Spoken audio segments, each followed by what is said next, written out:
Hello friends, welcome to the Uribe Society. I'm Fernando Uribe for Hudson County TV, coming to you in front of City Hall in West New York. Commissioner Count Wiley raised some considerable hell last week during a commissioners meeting by speaking out about corruption and other issues that are invoking this once quiet town. I got to speak with him this afternoon about a wide array of issues, everything from the Department of DPW, as well as recycling and other ongoing harassment that he seems to be facing from Dr. Felix Roque. Let's find out exactly how he felt and whether or not all this trouble seems to be worth it for Commissioner Count Wiley.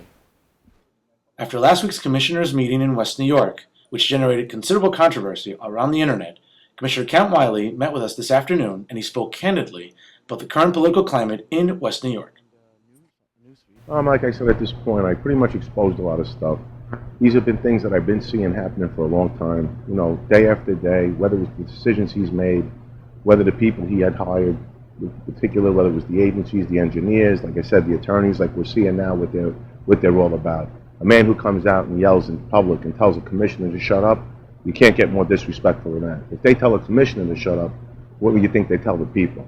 So, and regardless, even with my mayor showing me the lack of respect that he did, I mean, if he does this to me as a commissioner, how do you think is he treating the people in West New York? You think that if he's as cold as he is to me, he's twice as cold as to them. It never went through. I went to the FBI. And you criminal investigation. And it was nowhere with the FBI. Shut up! Like I said to you, it's someone that with his personal interest, he doesn't have his heart in the right place. I believe that 150%, and his actions show it. And there's a time when you need to wake up and you need to realize that. And with the state of it, as far as West New York, I was hoping that it was getting better. I've worked my heart out. I put the streets back in order. The men have been working the way they should be. There's nobody stealing time anymore. There's no more abuse of overtime taking place.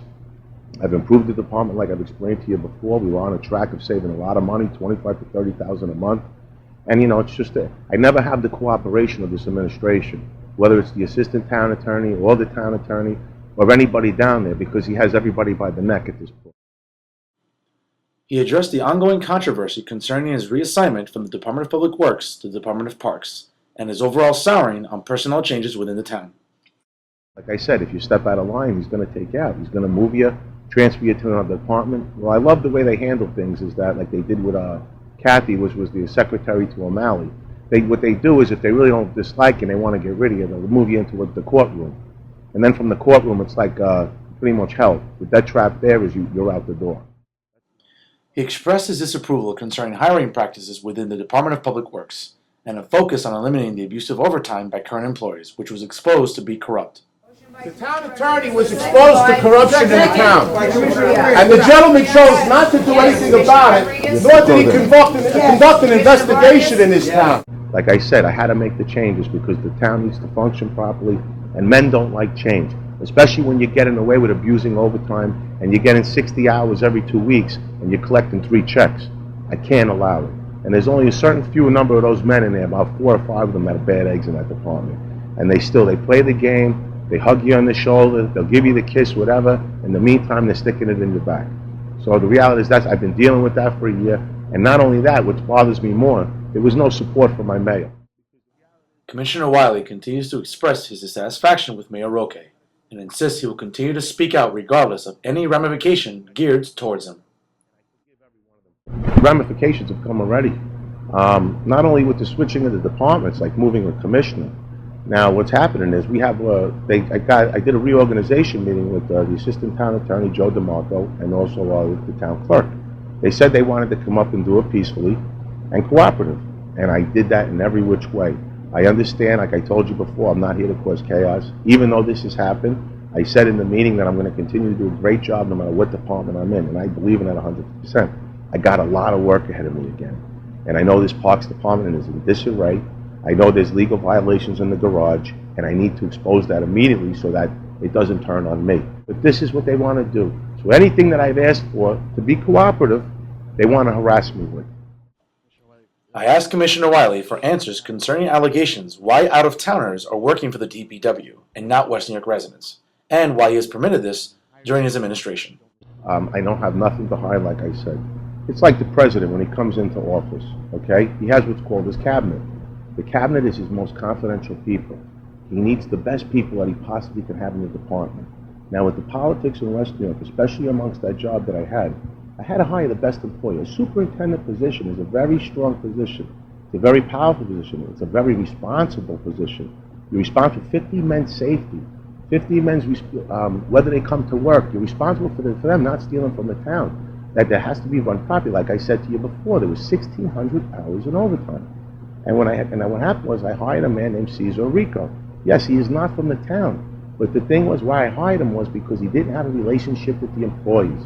So like I said to you before, when Joseph Rodriguez was hired, the overtime continued, 65 hours to 4 employees only. The rest of the employees didn't get the overtime. And that's why I didn't want him in the department. He was actually fired in the first 3 weeks of the job.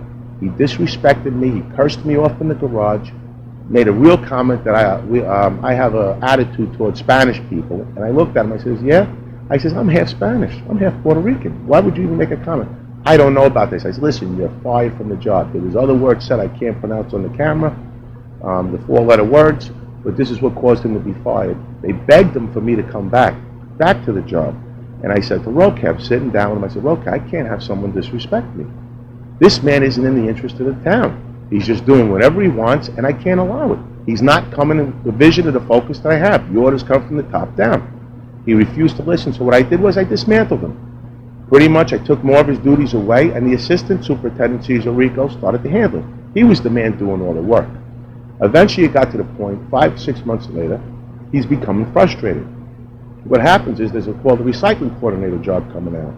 The recycling coordinator job comes out, he goes around the garage yelling and screaming, I'm going to be the recycling coordinator, I'm going to be the recycling coordinator. I get this on the phone, I hear this going on, I automatically grab the phone, I call Joseph up, I say, Joe, I don't know what in your right mind making you think you're ever going to be the recycling coordinator. You're not the recycling coordinator. You're not capable of being a recycling coordinator, and it ain't about making another $10,000. And then you're not going to do the right thing for the town. So forget about it. It's not going to happen. No longer than maybe 3 hours, he went to Roque and quit the job. For more stories such as this, please tune into Hudson County TV and their website, hudsoncountytv.com. I'm Fernando Uribe for the Uribe Society. Stay classy, everyone.